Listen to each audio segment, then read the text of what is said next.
India में अगर हम किसी एक स्टेट या दूसरे स्टेट में ट्रेडिंग करते हैं तो उसमें अगर कोई डिस्प्यूट हो जाए तो उसको सॉल्व करने के लिए इंडिया में स्पेसिफाइड सिस्टम है। लेकिन इमेजिन करिए कि अगर हम इंटरनेशनल ट्रेडिंग करते हैं, यानी कि अगर दो अलग अलग कंट्रीज आपस में ट्रेडिंग कर रही हैं और उनके बीच में कोई डिस्प्यूट हो जाए तो वो कौन सॉल्व करेगा। तो इस वीडियो में हम वही जानेंगे कि इंटरनेशनल ट्रेडिंग का रूल्स, रेगुलेशन, सिस्टम या दो कंट्रीज में जो डिस्प्यूट हो जाता है उसको सॉल्व करने के लिए कौन सी एक अथॉरिटेटिव बॉडी है। तो इस वीडियो में हम डिटेल में डिस्कस करेंगे about WTO, that is world trade organisation. तो चलिए स्टार्ट करते हैं। देखिए, अगर थोड़ा हिस्टोरिकल बैकग्राउंड अगर हम थोड़ा इसका देखें कि ये WTO एस्टैब्लिशमेंट में कैसे आया, तो पहले जब वर्ल्ड वॉर सेकेंड था उस टाइम पे सारी कंट्रीज को ये टेंशन थी कि एक स्पेसिफाइड सिस्टम होना चाहिए, यानी कि हम फ्री ट्रेड कर पाएं और उसमें बराबर डिस्प्यूट सेटलमेंट का मैकेनिज्म हो और हम जो कंट्रीज हैं वो ज्यादा टैरिफ ना चार्ज करें। तो फ्री ट्रेड करने के लिए बहुत सारी कंट्रीज कंसर्न थी वर्ल्ड वॉर 2 के टाइम पे, तो उन्होंने जनरली एक स्टैब्लिश्ड किया था जिसको हम लोग बोलते हैं GATT, यानी कि general agreement for trade and tariff. ये एस्टैब्लिश हुआ था, लेकिन धीरे धीरे काम करते करते जो हमारा GATT था इसमें भी बहुत सारी कमियां थी, लिमिटेशंस थी। इसके बाद डायरेक्टली देखा जाए तो हमारा WTO एस्टैब्लिश हुआ 1 जनवरी 1994 को। तो अब इसके बारे में, ये तो मैंने आपको ओवरव्यू दिया, अब इसको डिटेल में समझते हैं क्या। देखिए, ये पहले तो ये जानते हैं कि ये WTO है क्या। तो WTO एक इंटरनेशनल ऑर्गेनाइजेशन है जो कि क्या करता है, रेगुलेट, फैसिलिटेट ट्रेड, रेगुलेट करता है, सिस्टम, रूल्स, रेगुलेशन ये सब डिसाइड करता है ट्रेड बिटवीन या international trade between the countries. ठीक है, अब इसका काम क्या है, ये पूरा इंटरनेशनल ट्रेड का रूल्स बनाते हैं, मैकेनिज्म फॉर सेटलमेंट, अगर ट्रेड डिस्प्यूट हो जाता है तो वो सेटलमेंट करते हैं, और ट्रेड नेगोशिएशन चलता है रेट्स का, ये सब, तो ये सब काम करते हैं। लेकिन जब पहले इनिशियली क्या था, इनिशियली जो कंट्रीज थी, हिस्टोरिकल बैकग्राउंड देखें तो इनिशियली कंट्रीज ने क्रिएट किया था agreement on tariff and trade, GATT इसका हम लोग देखते हैं। ठीक है, कब हुआ था ये, 1947 में एस्टैब्लिश हुआ था।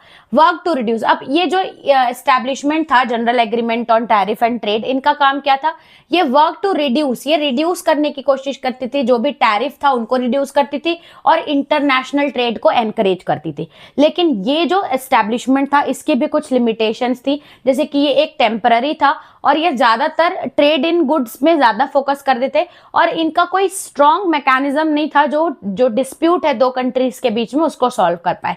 इसीलिए 1 जनवरी 1994 को WTO एस्टैब्लिश हुआ।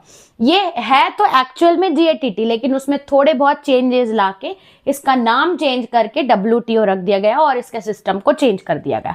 अब बात करते हैं कि अभी, ये तो हिस्टोरिकल बैकग्राउंड था और ये मीनिंग था WTO का। अब अगर आपसे पूछे कि जो WTO है, वर्ल्ड ट्रेड ऑर्गेनाइजेशन, इसके ऑब्जेक्टिव्स क्या हैं, तो ऑब्जेक्टिव्स है, पहला तो ये प्रमोट करता है फ्री ट्रेड, कंट्रीज के बीच में ट्रेड हो, उनका रूल्स एंड रेगुलेशन मैकेनिज्म और ये सब सॉर्टेड हो, free trade between the countries, ये चेक करता है। फिर फेयर कंपटीशन होना चाहिए, कोई भी कंट्री अननेसेसरी टैरिफ या कोटा ना लगाए, ये चेक करता है।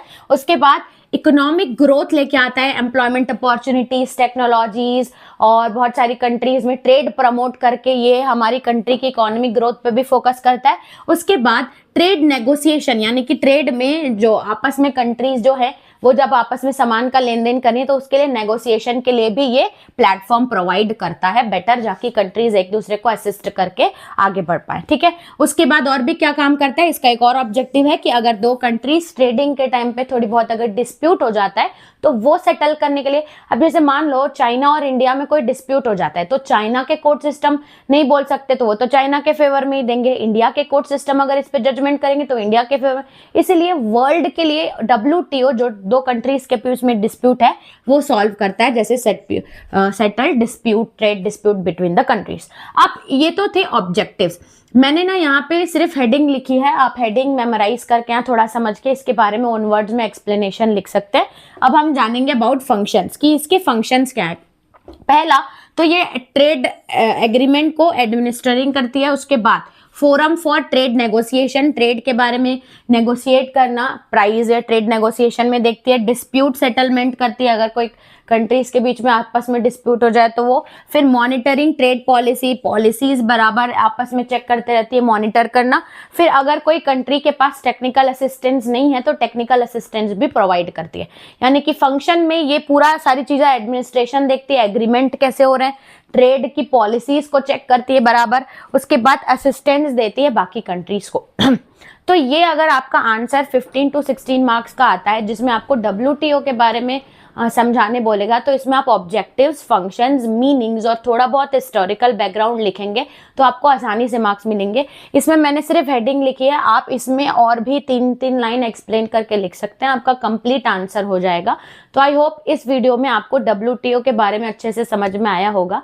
तो इस वीडियो में इतना ही रखते हैं, चलते हैं नेक्स्ट वीडियो में, देखते हैं नेक्स्ट टॉपिक। तब तक के लिए थैंक्स फॉर वॉचिंग।